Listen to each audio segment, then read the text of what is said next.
ఓం శ్రీం వికటాయ విఘ్నరాజాయ నమః.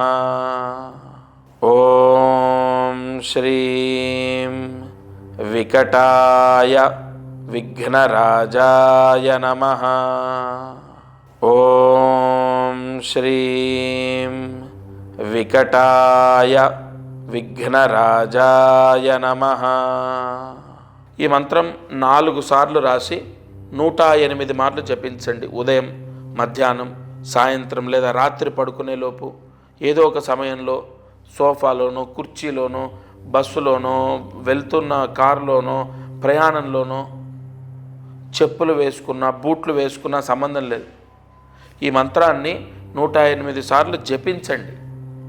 తప్పకుండా ఎట్టి పరిస్థితుల్లో ఈ మంత్ర జపం చేస్తే, ఈ మంత్రాన్ని జపిస్తే వారికి సంతాన దోషం అనేది పోతుంది.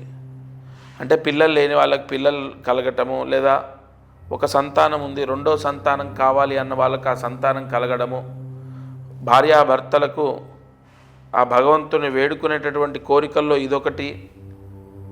తప్పకుండా ఆ కోరిక నెరవేరుతుంది. ఇది వాటి మారుతి అనుగ్రహం కార్యక్రమం. దత్తార్పణమస్తు.